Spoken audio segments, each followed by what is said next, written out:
The story unfolds in Hong Kong on a fateful Valentine's Day, February 14, 1999. Chi Sing, a concerned friend, anxiously waited to hear from Chung Wai-Man, who had been unresponsive for 4 days. Repeated calls went unanswered, leaving Chi deeply unsettled. Desperate for answers, he reached out to Chung's younger brother, urging him to visit Chung's apartment and check if anything was amiss. When Chung's brother arrived, an eerie silence greeted him. His knocks on the door went unanswered. Uneasy, he recalled that Chung often left a spare key with a neighbor. Retrieving the key, he attempted to unlock the door, but found the lock had been changed. Alarm bells ringing in his mind, he wasted no time and called the police. Moments later, officers forced the door open. What awaited them was the stuff of nightmares. A foul, putrid odor hit them immediately. The apartment was a chaotic mess, with belongings strewn everywhere, as if someone had left in a hurry or had been searching for something. In a corner of the apartment, the authorities discovered an iron trunk that appeared suspicious. As they opened it, a strong odor filled the room. Inside, they found layers of clothing and a thick layer of salt. Beneath the salt lay human remains, carefully concealed.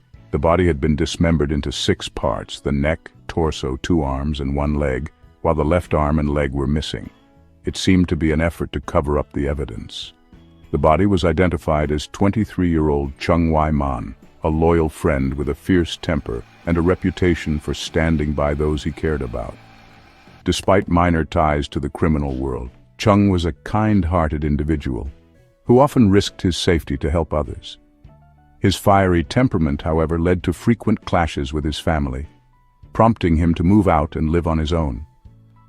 The autopsy painted a chilling picture of his final moments. Chung had been stabbed 13 times, with a deep, fatal wound slicing from his chest through his lungs and abdomen. Blunt force trauma to his head and neck suggested he was knocked unconscious before the attack. The cause of death was massive blood loss, with investigators estimating he had died on February 10th. As the investigation unfolded, a web of secrets and sinister motives began to surface, hinting that this was more than just a random act of violence. The haunting question remained: who wanted Chung dead and why? When word of Chung's untimely death spread, a somber crowd gathered at his funeral, mourning the loss of a loyal friend and devoted brother. Meanwhile, the police turned their attention to Chi Sing, the man who had reported Chung missing. Chi recounted their close friendship, painting a picture of 2 companions who always had each other's backs. He vividly recalled their last meeting on February 10th. They were sharing drinks at a roadside stall when Chi noticed Chung seemed unusually tense. Pressing him for answers, Chi finally got Chung to open up. Chung revealed suspicions about his girlfriend, Man. Her secretive behavior, laughing at her phone, wearing new clothes, and going out without explanation, had stirred doubts. When confronted, she had skillfully dodged his questions. Chi reluctantly admitted that he had once seen Man with another man at the market. That revelation sent Chung into a fury. Despite Chi's attempts to calm him down, Chung stormed off, muttering that he had something to take care of. Chi waited for hours, growing increasingly worried when Chung didn't return. Deciding to check on him, Chi went to Chung's apartment. There, Man greeted him with hostility. She refused to let him in, calling it a private matter. Through the door, Chi heard Chung's voice, but loud music quickly drowned it out. When Chi persisted, Man opened the door briefly, only to throw a power bank at him. In that fleeting moment, Chi noticed another woman inside, close in age to Man. The door slammed shut, and Chi, frustrated and helpless, left. He chalked it up to a heated lovers' quarrel. 4 days later, the news of Chung's brutal death shattered him. The police turned their focus to Man, now the prime suspect. But tracking her down proved difficult. Neighbors and family members offered no useful information, and the second woman seen in the apartment claimed ignorance, insisting she was there only briefly and knew nothing about the murder. As investigators issued a warrant for Man's arrest, the search for Chung's missing arm and leg intensified. Then on February 17th, a surprising lead emerged. Quan Hua, Man's ex-boyfriend, stepped forward. He revealed that he had contacted her after learning about the warrant. She vehemently denied any involvement in the murder and refused to turn herself in. Chung Wai recounted their complicated relationship. They had met at a market the previous year and quickly became close. Even after discovering that Man had a child and another boyfriend, he had stayed involved with her, captivated by her charm. The pieces of the puzzle were beginning to take shape, but Man remained elusive and the chilling question lingered.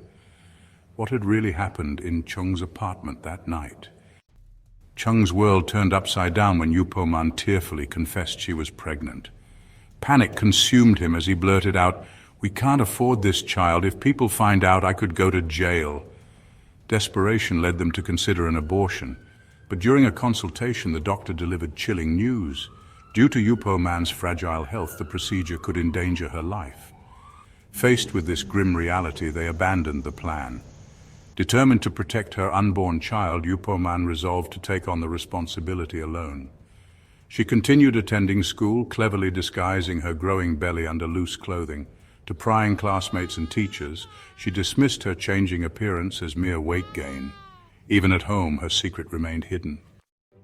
In May 1995, alone in the confines of Chung's bathroom, Man brought her baby girl into the world without medical assistance, but her joy was short-lived. Chung coldly refused to acknowledge the child. "I can't give her my name," he declared. "She's a burden to us. Leave her at a hospital gate." Man, however, stood her ground. "I won't abandon her," she said fiercely. "I'll raise her myself." She asked Chung for shelter and began a difficult routine of juggling motherhood and her education. Every morning she left her daughter in Chung's room and went to school. After classes, she returned to care for her baby before heading back to her family's home at night. Despite her resilience, the struggle to make ends meet was relentless. Chung, unreliable as ever, lacked stable employment, leaving them perpetually short on funds. To ease their financial burden, Man convinced her family she needed an apartment to focus on her studies. Believing her, they sent her 1,000 Hong Kong dollars monthly. Using this money, she moved into Chung's apartment, but instead of stepping up, Chung became even lazier, quitting his job entirely. Against all odds, Man managed to pass her college entrance exam while raising her child. Yet she declined admission, choosing her daughter's well-being over her dreams. Fearing her family would cut off financial support, she kept her sacrifices a secret. By 1996 and 1997, life took a darker turn. Man gave birth to 2 more children, but, overwhelmed by poverty, made heartbreaking decisions. One child was left at a railway station, another at a hospital gate. Only her eldest daughter remained with her. Her life with Chung grew increasingly unbearable. His temper escalated into violence, and Man became the target of his abuse. Her body bore the bruises and scars of his rage, each blow deepening her resentment. Love had long since turned to anger.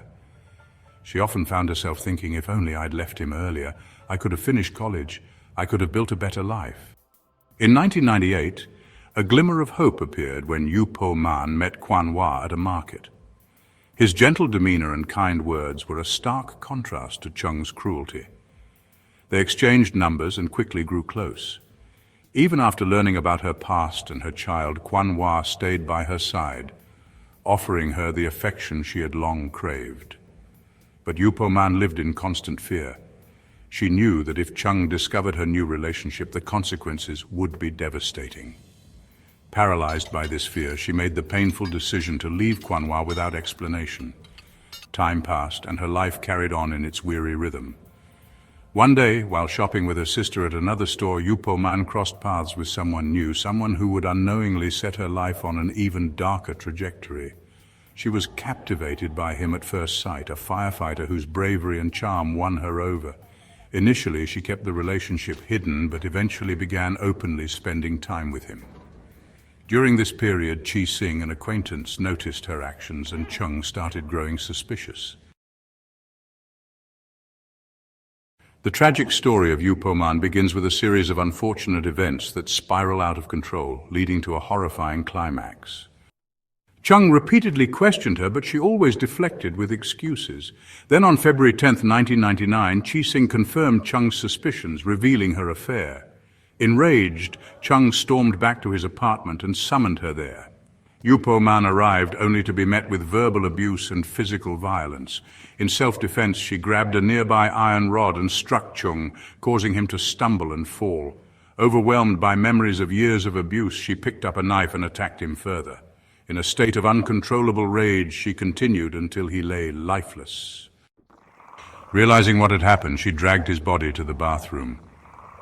Outside the apartment, Chi-sing knocked on the door, but Yupo-man turned up the volume of her music to drown out any noise.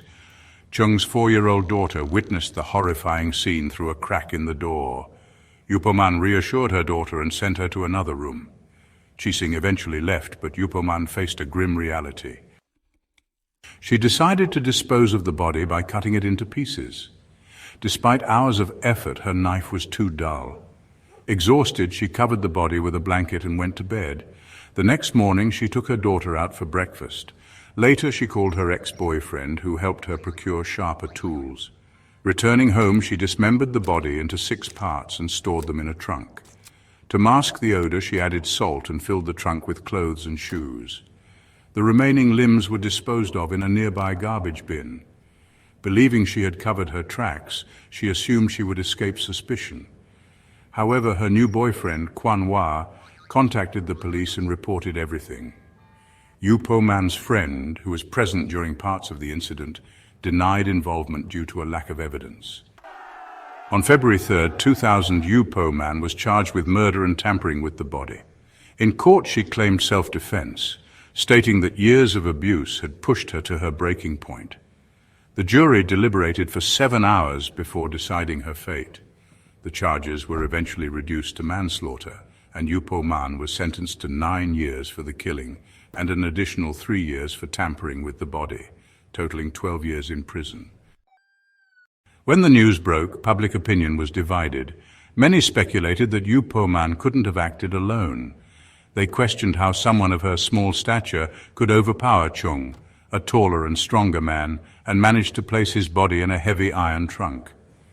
Some believed her friend had assisted her, though no evidence was found to support this theory. Others suspected Chi-sing's involvement, as he was present outside the apartment during the incident. Critics argued that he should have called the police when he heard Chung's cries.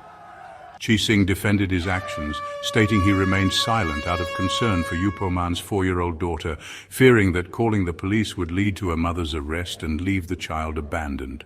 Some even questioned why neighbors didn't hear such a violent altercation. This led to rumors that Chung might have been killed elsewhere and later moved to the apartment. However, there was no concrete evidence to back these claims, leaving them as mere speculations. As time passed, Yupo-man was released early in 2009 for good behavior. Upon her release, she changed her name and moved to another city to start afresh. Meanwhile, her daughter was placed in an orphanage and later adopted by a loving family. Though given a stable home and sent to school, the traumatic memories of her parents' violent past haunted her. She became withdrawn, avoiding conversations and preferring solitude.